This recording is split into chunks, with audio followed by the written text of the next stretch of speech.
কালকে একজন উপদেষ্টা শপথ নিয়েছে যে ফারুকি এই লোকটাই সমকামিতা প্রমোট করে। যেই দেশে এমন লোককে উপদেষ্টা বানানো হয়, যেই লোক প্রকাশ্য সমকামিতার দালালি করে, শেষ রক্ষা তাহলে হচ্ছে না। অবশেষে উপদেষ্টা পদ ছাড়তেই হতে পারে ফারুকীকে।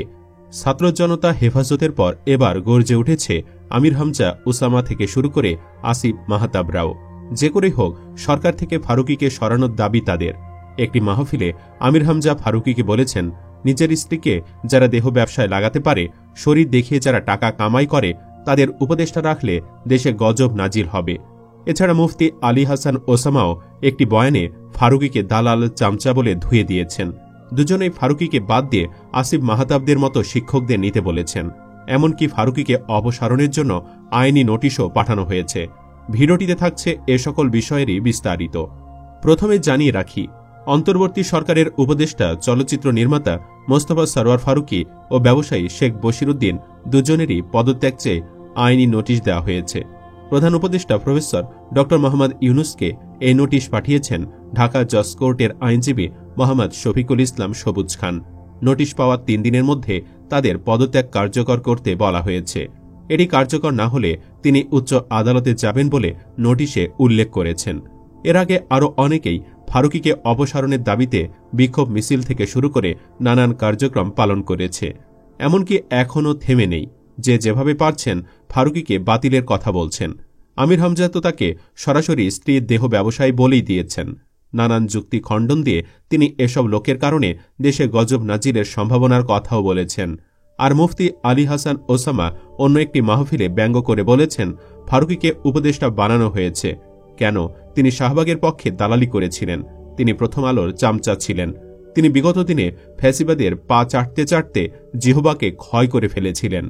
বিপরীতে দেশের মানুষ যাদের ভালোবাসে, বিশেষ করে আলেমদের কতজনকে উপদেষ্টা পদ দেওয়া হয়েছে, কতজন ভালো শিক্ষক, কতজন সত্যিকারের সমাজসেবককে দেশের খেদমতের সুযোগ দেওয়া হয়েছে, এসব প্রশ্নও তুলেন ওসামা সাহেব।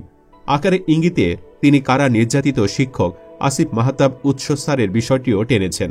তারপর অনেকে বলছেন, উৎসসারের মতো যোগ্য লোকদের উপদেষ্টা করা উচিত, কারণ যে নেতৃত্ব দেওয়ার কারণে সমন্বয়করা ডিবি অফিসে ছিল, সেই নেতৃত্ব দেওয়ার কারণে তিনিও ছিলেন।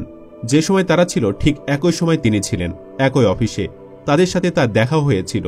তবে আসিফ স্যার ছিলেন কারাগারের ভেতরে, তারা বাহিরে। যখন ডিবি তাকে মেরে ইনিয়ে বিনিয়ে বলেছিল যাতে বের হয়ে আন্দোলনের বিপক্ষে বলেন, তিনি রাজি হননি। রাজি হলে আগে ছাড়া পেয়ে যেতেন। যে সময় বাংলাদেশে কোনো শিক্ষক পাবলিক বিশ্ববিদ্যালয়ের ছাত্রদের অবৈধ এবং অন্যায়ভাবে আক্রমণ করার বিরুদ্ধে ছাত্রদের সাথে একই কাতারে দাঁড়িয়ে প্রতিরোধ করার জন্য ডাক দেন নাই, তিনি দিয়েছিলেন। উৎস স্যার বলেছিলেন, ছাত্রদের বুকে গুলি লাগার আগে আমাদের শিক্ষকদের বুকে যেন গুলি লাগে। আমি বলেছিলাম, ছাত্রদের গায়ে অন্যায়ভাবে আঘাত লাগার আগে আমাদের শিক্ষকদের গায়ে যেন লাগে। আসিফ স্যার নিজের ওপর দায় নিয়ে সকল শিক্ষকদের মাঠে নামার আহ্বান করেছিলেন। বলেছিলেন, আপনারা যদি প্রতিবাদ করতে ভয় পান, বলেন আসিফ স্যারের নেতৃত্বে আমরা করেছি, তাকে ধরেন, তাকে গুম করেন, এবং এই কারণে আমাকে গুম এবং নির্যাতন করে স্বৈরাচার। কিন্তু সরকার গঠন করার পর প্রাইভেট বিশ্ববিদ্যালয়, মাদ্রাসা, জনগণ, রাজনৈতিক দল কারো মত না নিয়ে উপদেষ্টা স্বৈরাচারের দোসরদের করা হচ্ছে। এ বিষয়ে ফেসবুকে আসিফ মাহতাব স্যার লিখেছেন, আপনারা যারা আমাকে উপদেষ্টা হওয়ার জন্য ট্যাগ দিচ্ছেন, তাদের উদ্দেশ্যে বলছি, আপনারা যতই ট্যাগ দেন না, যত হাজার মানুষই দেন না কেন, যত ধর্ম গোত্রের মানুষ দেন না কেন, আমি তো পাবলিক বিশ্ববিদ্যালয়ের কিংবা এনজিগ্রামের লোক হতে পারব না। বর্তমান সরকার ছাত্রদের দ্বারা নিয়োগ পেয়েছিল, সেই ছাত্রদের মধ্যে কি প্রাইভেট বিশ্ববিদ্যালয়ের ছাত্র নেতারা ছিল না? এ প্রশ্ন তুলে তিনি লিখেছেন, প্রাইভেট বিশ্ববিদ্যালয়ের সবার প্রতি বৈষম্য করা হয়েছে এবং হচ্ছে। তাদের সর্বোচ্চ ত্যাগ এবং অবদান অস্বীকার করা হয়েছে এবং হচ্ছে। সরকার গঠন করার পর পাবলিক বিশ্ববিদ্যালয়ের ছাত্রদের উপদেষ্টা করা হলো, যাদের থাকার কথা ছিল বিশ্ববিদ্যালয়ে। কিন্তু শিক্ষক হয়ে আন্দোলনে নেতৃত্ব দিয়ে ত্যাগ স্বীকার করেও আসিফ স্যারকে একটা ফোন করার প্রয়োজন মনে করে নাই এই সরকার। দেশ স্ট্যাবল করার জন্য তার থেকে কোনো পরামর্শ নেওয়ার প্রয়োজন তাদের লাগেনি। অথচ যখন তিনি জনমুখী রাজনীতি এবং স্বৈরাচার বিরোধী আন্দোলন করেছেন 15 বছর ধরে, যে সময় কিছু শাহবাগী উপদেষ্টা স্বৈরাচারের দালালি করায় ব্যস্ত ছিল। আর পাবলিক বিশ্ববিদ্যালয়ের ছাত্রদের উপদেষ্টা যদি করতে হয়, তাহলে প্রাইভেট বিশ্ববিদ্যালয় কেন বাদ যাবে? বৈষম্যের কারণে? এ নিয়েও ক্ষোভ রয়েছে আসিফ স্যারের। তিনি বলেছেন, মার্কিন বুদ্ধিজীবী এবং রাজনৈতিক বিজ্ঞানী নোম চমস্কি একবার বলেছিল, এনজিওরা একটা ছোট স্বৈরাচারী রাষ্ট্রের মতো। তারা তাদের কর্মচারীরা কি কাপড় পরবে, কতক্ষণ ব্রেক পাবে, এমনকি অফিসের কালচারও নির্ধারণ করে দেয়। তিনি বলেছেন, আমাদের এখনকার বৈষম্যবাদী ফ্যাসিবাদ এনজিওগ্রাম সরকার দেশটাকে সেভাবেই চালাচ্ছে। তারা তাদের মনের মতো উপদেষ্টা নিচ্ছে, এমন একটা ভাব যে আমরা তাদের আন্ডারে কাজ করি। তারা যে আমাদের নিয়োগে কর্মচারী, এটা তারা বুঝতেই পারছে না। তারা এনজিও চালিয়ে অভ্যস্ত জনগণকে নেতৃত্ব দেওয়ার অভিজ্ঞতা তাদের নেই। অতঃপর আসিফ স্যার লিখেন, কাজেই আমি এই সরকারের দ্বারা নিয়োগ নিব না। আমাকে যদি ছাত্র জনতা নিয়োগ দিতে চায়, তাহলে আমি ছাত্র জনতার দ্বারা নিয়োগ হব। সেটা সম্পূর্ণভাবে নির্ভর করবে জনগণের ওপর। পরিশেষে তিনি মনে করিয়ে দেন, তবে একটা জিনিস মাথায় রাখবেন, আমি আন্দোলনের সময় মরতে গিয়েছিলাম, উপদেষ্টা হওয়ার জন্য যাইনি। আপনারা কেউ যখন আমাকে চিনেন না, তখন থেকে আমি সংগ্রাম করে আসছি, চেনা পরিচিতি পাওয়ার জন্য না। যদি সত্যি সেটা হতো, তাহলে আজ আমি ব্র্যাকই থাকতাম। দেশের মানুষ এবং ভবিষ্যৎ প্রজন্মের জন্য আয় রোজগার বিসর্জন দিতাম না। টাকার লোভে ব্র্যাকেই পড়ে থাকতাম। আর আজ ব্র্যাকে থাকলে এনজিও সমর্থক হিসাবে উপদেষ্টা অটো হয়ে যেতাম।